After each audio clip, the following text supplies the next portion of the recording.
sometimes for people like us, we need to remember that, and we need to just pick one thing, just one thing to stay here for.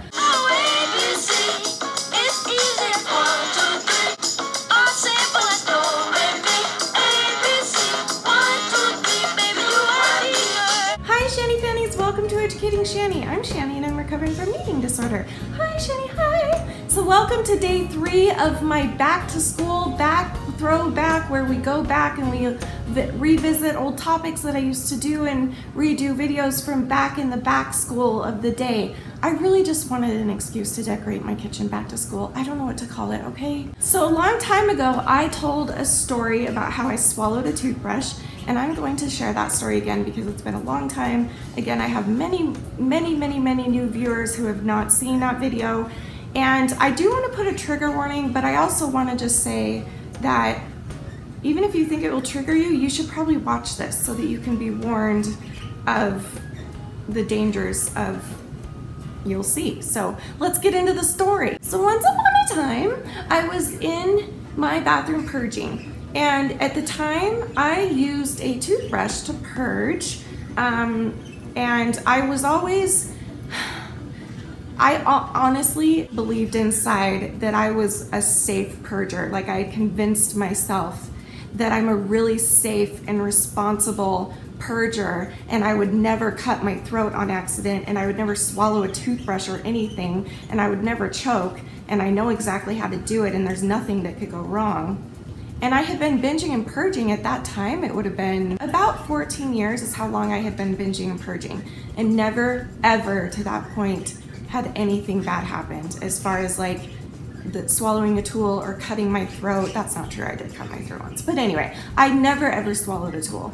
So I was purging with my toothbrush, and I used to hold the bristles of the toothbrush at my fingers so that I could have the best grip on it and then have like the handle go down my throat. I told you, trigger warning. So I was purging, and there's no other way to like say it, I'll just say it. I swallowed my toothbrush. Somehow my throat just must have closed and like swelled up right when the toothbrush was in it, and then it kind of sucked it down. It felt like it was kind of like a sinkhole or quicksand or something. That's what it felt like. And like I couldn't stop it. So what happened was I knew I was about to die. I couldn't breathe. After a few seconds of freaking out, I lost all my oxygen and I quit breathing. I didn't have much to begin with anyway because I was in the middle of purging. So I started to like pass out, and I knew I was about to die. And all I remember thinking were two things.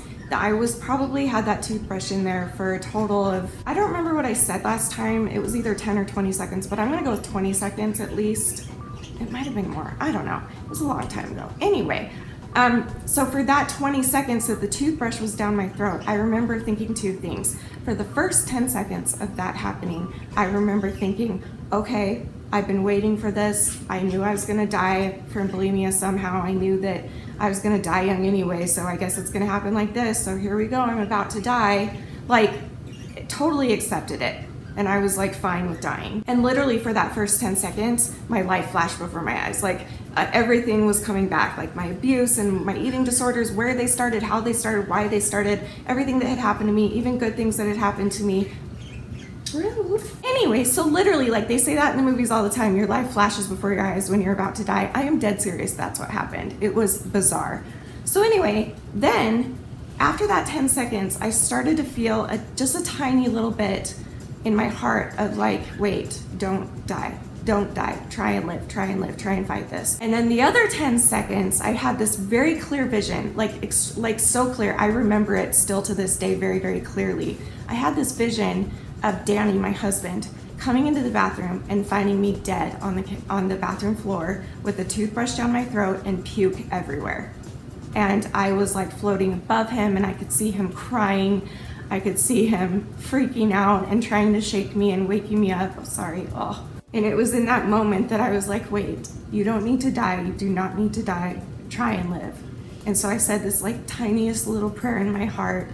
And by the literal grace of Heavenly Father, I was able to stick my entire fist, hand, fist, wrist, everything down my throat and grab that toothbrush and bring it out. Which is impossible because look, I have a really small mouth. That's as far as I can go. And somehow I got my entire hand and fist down my throat and pulled out the toothbrush. So it was actually right after that that I started thinking about starting a YouTube channel. And it was like ever since that happened, I realized that I did want to live. I wanted to live, even though I did not, I truly believe that I didn't want to live.